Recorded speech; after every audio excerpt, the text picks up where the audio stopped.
لا الہ الا اللہ پڑھ لا الہ الا اللہ۔ ایک آدمی سے اپنے بھتیجے تنگ ہیں، باپ کا حق بھی نہیں دیتے، اللہ ان کی مشکل حل کرے۔ وہ 2 رکعت نماز اس مشکل کے حل کے لیے روزانہ پڑھا کرے، وَاسْتَعِينُوا بِالصَّبْرِ وَالصَّلَاةِ، اور اس کے بعد حسبنا اللہ ونعم الوکیل، جتنا ہو سکے پڑھتے رہیں، اللہ ان کی مدد کرے۔ آج کل تو حالات ایسے ہیں، بھتیجے کھا گئے چاچا رو رہا ہے، یا چاچا کھا گیا تو بھتیجے رو رہے ہیں، کیونکہ اللہ کا ڈر تو دونوں کے دل میں نہیں ہے نا۔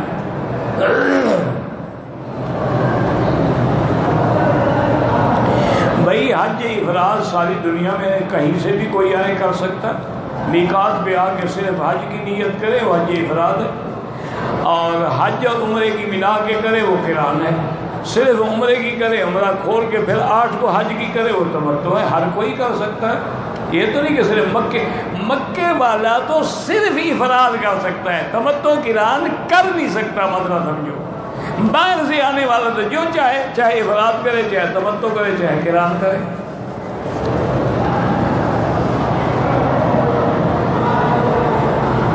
ہمارے والد جو ہیں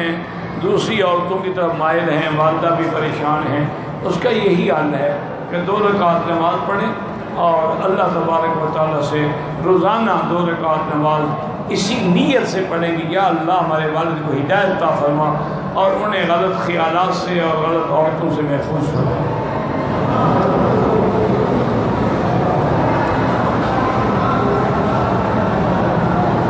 کہتے ہیں جی کہ ہمارے ایک خان صاحب ہیں، میلاد اور شیعوں کی مجلس کے لیے لنگر اور جانور دیتے ہیں، بالکل ناجائز ہے۔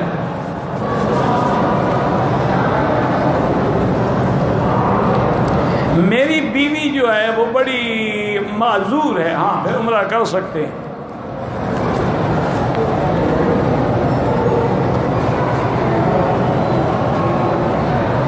بہرحال یعنی میں نے عرض کیا تھا نا، ایک ہے ہاتھ باندھنا اوپر، حدیث میں ہے، ہمارا ایمان ہے، لیکن سنت لفظ جب آئے نا، اسی لیے تمہارا لقب ہے اہل السنہ، کیونکہ سنہ کبھی سنت منسوخ نہیں ہوتی کبھی،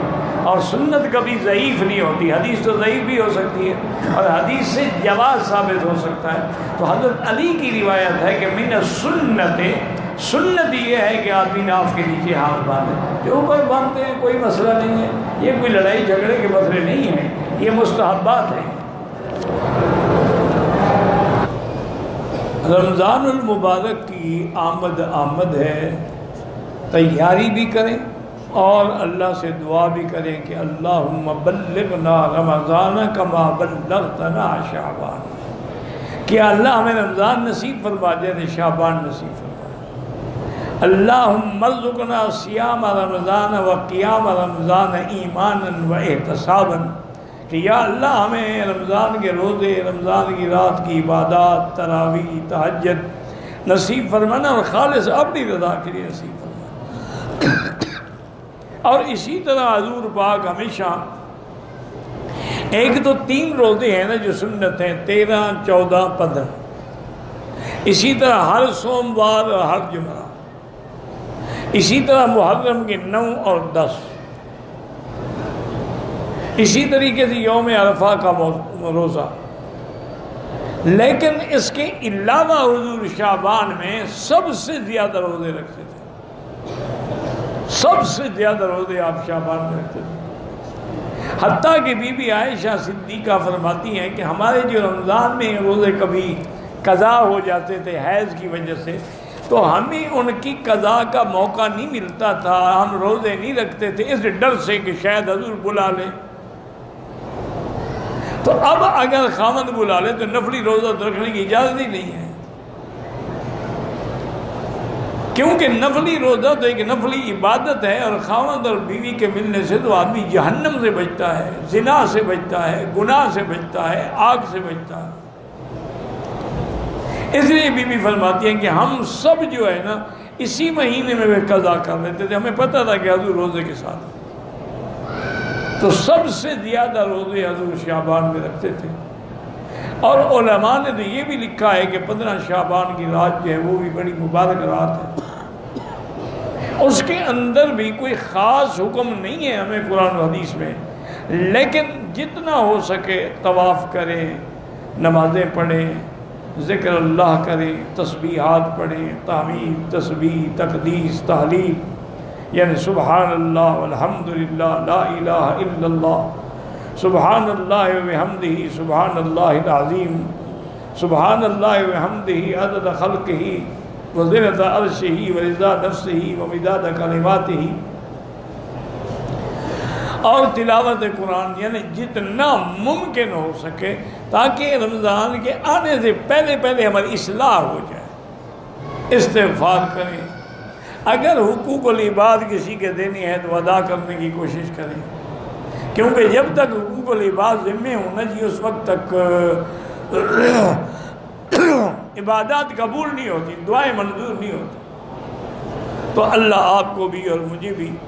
شعبان کی بھی، رمضان کی بھی، اس کے بعد اشہر حج شروع ہو جائیں گے۔ اللہ کا ایک نظام ہے کہ ابھی شعبان ہے پھر رمضان آئے گا، رمضان سے جب آدمی پاک صاف ہو گئے گناہوں سے، لیلۃ القدر بھی مل گئی، تو اب حج کے مہینے شروع ہو،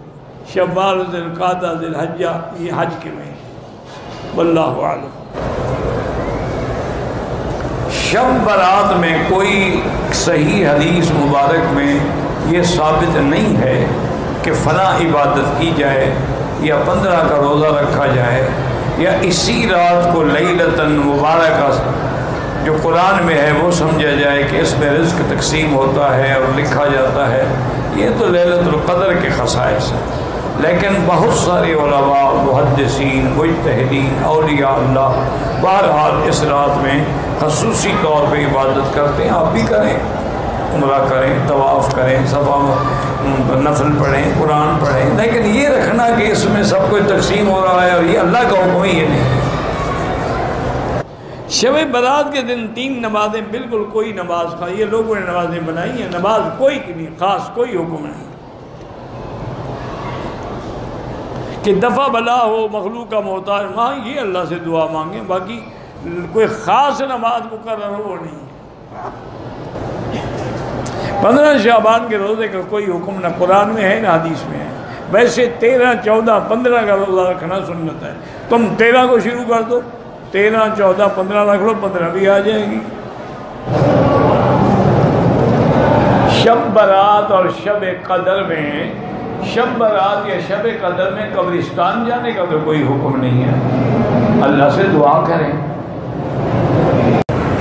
شب برات کے بارے میں کوئی حدیث مبارک صحیح نہیں ملی آج تک، لیکن اقوال علماء، مجتہدین، محدثین ہیں کہ یہ بڑی برکت والی رات ہے، اسی میں ساری وہ کشف تیار ہوتی ہے، تنفیذ لیلۃ القدر میں ہوتی ہے۔